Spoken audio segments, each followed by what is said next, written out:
Hello guys, welcome back to my channel. So guys, আশা করি তোমরা সকলে খুব ভালো আছো। আমি তো ভীষণ ভীষণ ভালো আছি। তো চলে এলাম সুন্দর আরও একটা ব্লগ নিয়ে। আমরা সবাই মিলে যাচ্ছি বর্ধমান আমার ভাগ্নির বাড়ি। তো ভাগ্নির ছেলের অন্নপ্রাশন, মানে দিদুন যাচ্ছে নাতির অন্নপ্রাশন খেতে। তো সবাই মিলে বলতে আমার ননাসের ছেলে মেয়ে, আমার শ্বশুরমশাই, শাশুড়ি মা, আমার ছেলে মেয়ে সবাই মিলে। তো আমরা চলে এলাম, প্রথমে ননদের বাড়িতে গেলাম, ওখান থেকে ওদেরকে নিয়ে আমরা স্টেশনে আসলাম। তো সবাই মিলে আমরা যাচ্ছি, আমাদের সাথে যাচ্ছে আরও অনেকেই। তো আমার ননদের ননদ, মানে আমার ভাগ্নির পিসিও যাচ্ছে, পিসি মশাই আর আমরা সবাই মিলে ট্রেনে উঠলাম। আর ট্রেনের টিকিট আগেই করা হয়েছিল।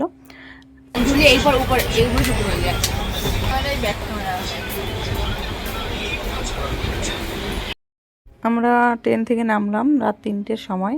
আর রাত 3টের সময় নেমে তারপর আমরা হেঁটে যাচ্ছি। এখন আমাদের বাস ধরতে হবে। বাসে করে যাওয়ার পর তারপর আবার টোটো করতে হবে। টোটো করে তারপরে ভাগ্নির বাড়ি, মানে অনেকটা এখনও ট্রাভেল করতে হবে।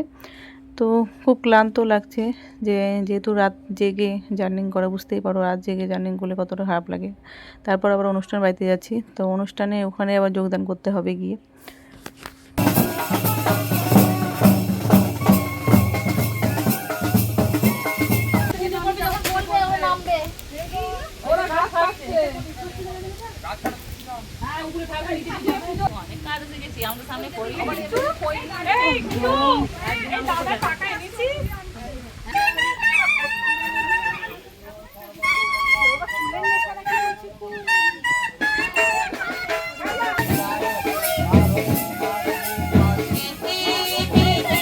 আমাদের বর বকবে, সেই লাগতেছে সেই দুজনকে।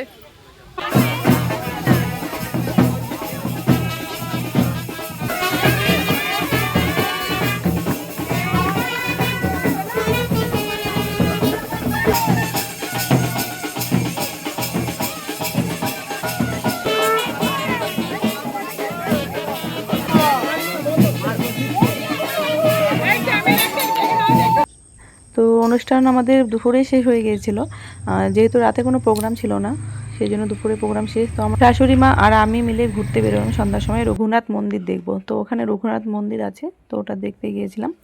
তো তারপরের দিন সকালে সেজে গুজে আমরা ব্রেকফাস্ট করতে যাচ্ছি আর সবাই মিলে যাচ্ছি মামা শ্বশুরের বাড়িতে। তো মামা শ্বশুরের বাড়িতে সব কিছু হয়েছিল, খাওয়া দাওয়া অনুষ্ঠান সব কিছু হয়েছিল।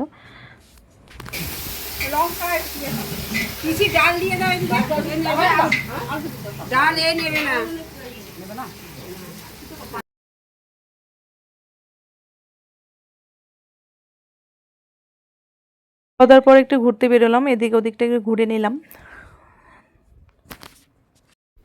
সকালবেলা সবার সাথে দেখা করতে গিয়েছিলাম, যেহেতু আমরা চলে যাচ্ছি। তো মামা শ্বশুরের বাড়িতে গিয়ে সবার সাথে দেখা করলাম, তারপর আমরা বেরিয়ে পড়লাম। তো আমাদের ট্রেন 9টা-10টার সময়। আর এই ভাগ্নের বাড়ির থেকে অনেকটাই দূরে যেতে হয়, তো ওখানে বাস স্ট্যান্ড। তো এখন আমরা বাসে উঠে পড়লাম, বাস থেকে আবার যেতে হবে স্টেশনে, ওখান থেকে আমরা ট্রেন ধরবো। আর দেখো বর্ধমানের মার্কেটটা একটু দেখে নাও। অনেকক্ষণ বসে থাকার পর ফাইনালি আমরা ট্রেনে উঠলাম। আর অনেকক্ষণ বসে থাকতে হয়েছিল, ট্রেনে অনেকটাই লেট ছিল, অনেকক্ষণ পরে আসলো ট্রেনটা। তো যাই হোক, আমার এই ভিডিওটা তোমাদের যদি ভালো লেগে থাকে তাহলে অবশ্যই লাইক কমেন্ট শেয়ার করো। বন্ধুরা তোমরা সবাই খুব ভালো ভালো কমেন্ট করো, সেই জন্য আমার ভিডিও বানাতে ইচ্ছা করে আরও। তো সবাই খুব ভালো থেকো, আবার নতুন কোনো ভিডিওর সাথে দেখা হবে তোমাদের সাথে। ততক্ষণ সুস্থ থেকো, ভালো থেকো, পরিবারের সবাইকে ভালো রেখো। Tata, by.